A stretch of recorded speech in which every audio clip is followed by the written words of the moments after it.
And we're into the Sports 1 category. Mobile Motum, Royal Flush, Thrift Cargo, and Haviland Rush.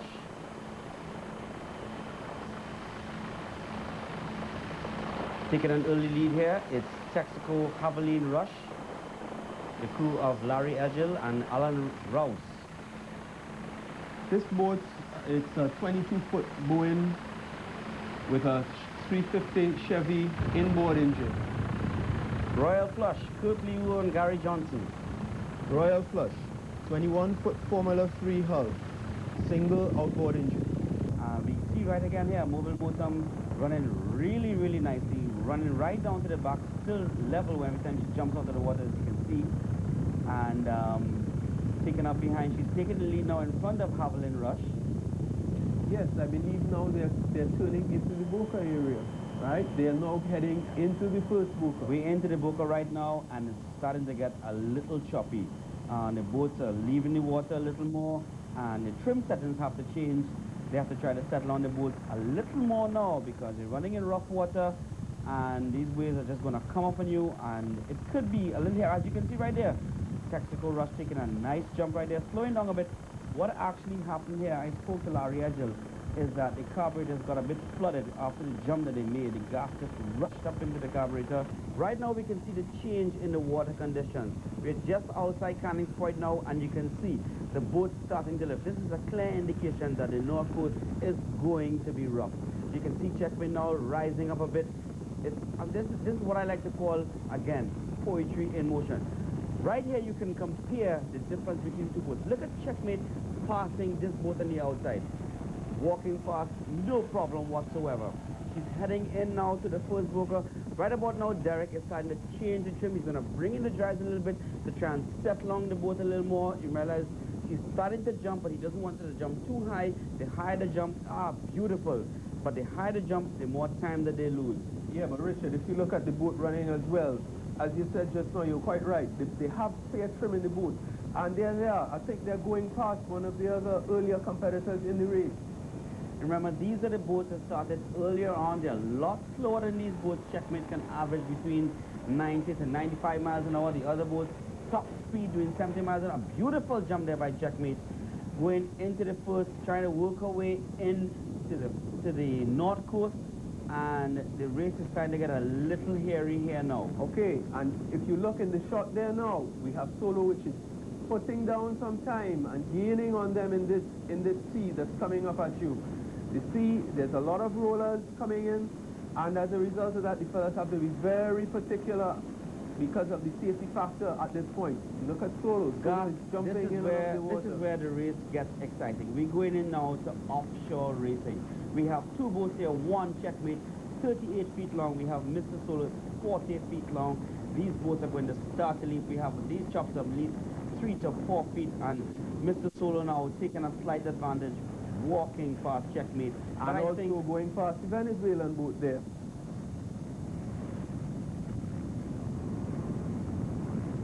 So there they are, going up the North Coast now, taking a lead. It's Checkmate about 1.5 boat lengths behind. It's Mr.Solo, last year's winner. The swells picking up. They're running past now the crew of Tech Marine Superstar. Quite rightly so.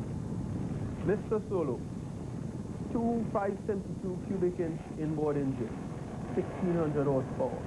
That's one of the reasons why they just blew by Superstar.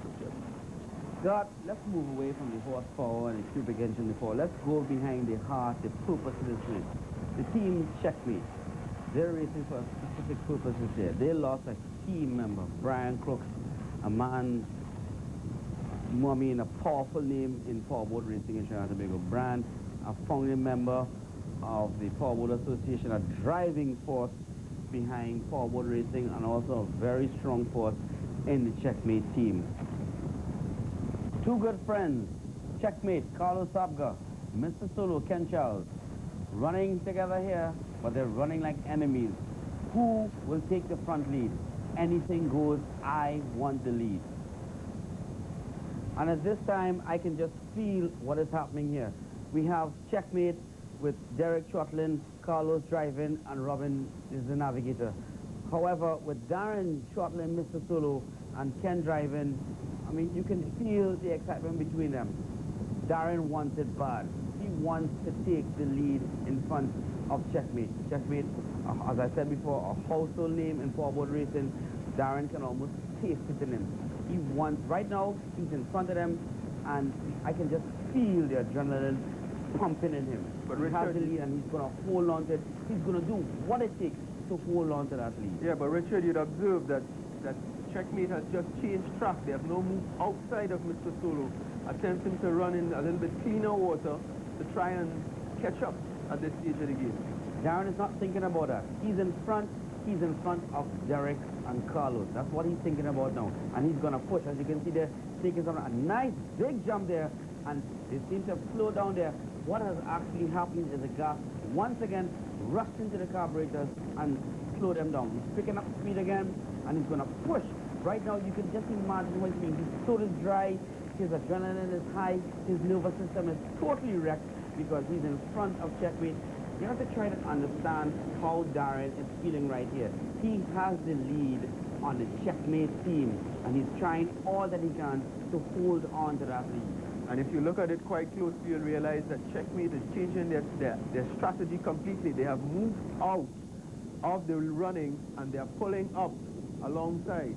Now, this is going to cause some concern for Darren. Alfred Bell running with native spirit as they proceed up the north coast. This boat, production boat, looks well. The boys seem to be enjoying themselves and having a good time. I'm glad I can just imagine how they're feeling now, because they're running in production class, but they have a V8 engine screaming out behind them. So they're feeling as though they're up with the big guns. They're dressed all in the same colors. Their helmets are matching. They're flying. But they were doing about 40, maybe 42 miles an hour. But at the same time, they're having a good time. And that's what it's all about. It's powerboat racing, and we're there first and foremost to have a good time. Mr. Solo, 1996 winner. And this is it. This is how they're running for the 1997 Du Maurier Great Race.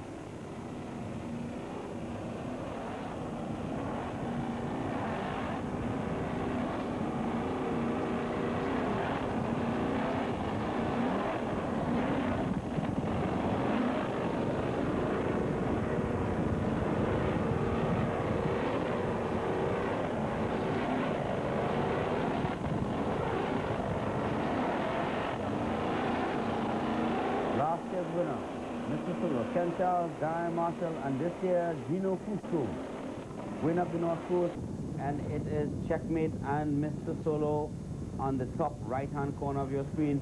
Right now in the center screen, it is Checkmate. And if you look at Checkmate's attitude, Richard, she seems to be taking a little bit of a licking outside there. White Heat, Richard, is 28-foot Formula 3, powered by 2 Johnson outboards with Winston, Robert, and Richard Tardier on board. That's quite correct. But God, there's something I have to say. I really, really admire this crew. They have done their homework. This boat is very, very consistent. This is a very fast boat. And, you know, throughout the boating fraternity, people always tend to ask the question, are they running within the limits of their class? Well, they are. The question is, have they done their homework? And the answer is yes, they have. They know this boat to a T, they have the experience, and they have what it takes. They know what it is to push, when to push, how to push. And you can tell by the way, oh, lovely, beautiful. They know how to run a boat, when to run it, how they're running it. And we're heading into Maracas Bay. Remember, this is the new part of the course. It's an extra 3 miles. And it was designed to create a little more crowd participation. Those famous colors once again, yellow and red. We know them as Mr. Solo. The crew, Ken Charles, Darren Marshall, Gino Fusco.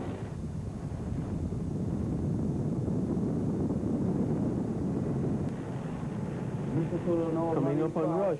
Yes, Javelin Rush. Bringing on a new sponsor this year, Texaco Trinidad Limited. Doing her sponsor proud, second in class. But as you can see, the class difference in both. Mr. Solo literally walking past Texaco Rush. And there they are now, inside of Maracas Bay. It is Mr. Solo.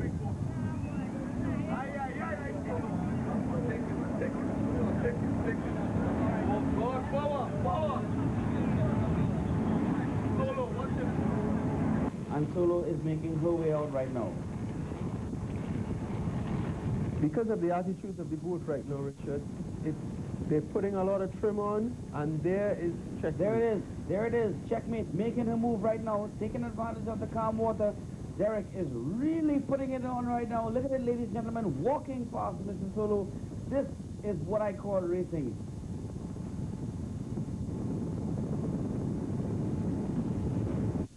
And Checkmate setting a blistering pace coming out of Maracas Bay now. Solo trying very hard to hold on to the gap. And right now, as you can see on your screen, there is a wake. It is Saltaholic being overcome to the power of Checkmate and Mr. Solo.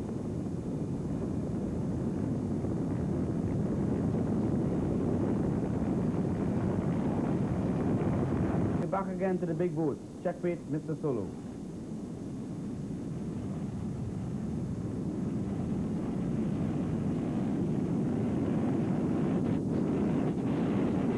Literally running now, neck and neck, and the image speaks for itself.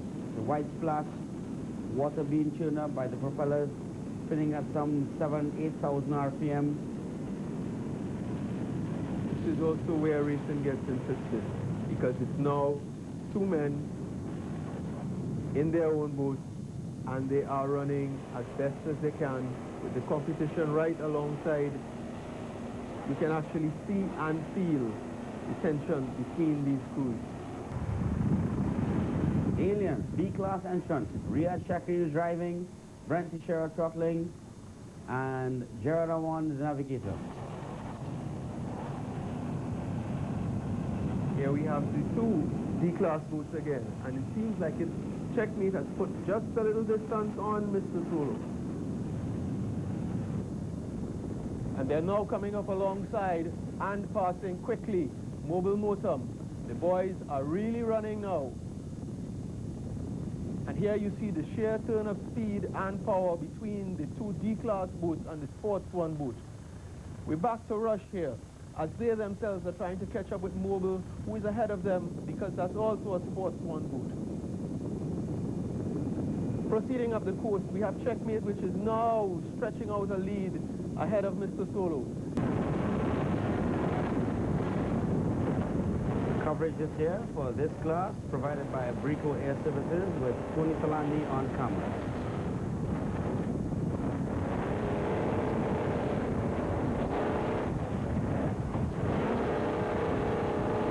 This B-class boat is a boat that is produced by Peak Marine, and Peter, having had a very strong hand in building these Phantom hulls, actually turned this one out for racing, and now you're seeing what the Phantom hull in race trim is capable of doing. Colin Mauser driving, Richard Mauser in the middle throttling, and Michael Sabgar to the far left is the navigator. This Formula 3 hull, Richard, is doing itself pretty well. It's doing itself proud for their sponsors as well. This must be a new experience for Derek. He's accustomed driving across in this type of water. Now he's having to throttle the boat. That, in coming across the shallows, could prove to be a very ticklish job, because you're trying to get the boat to run in a particular direction, in a particular attitude, which means that he's trying to keep the boat level, and he's trying to keep the boat going forward as quickly as possible.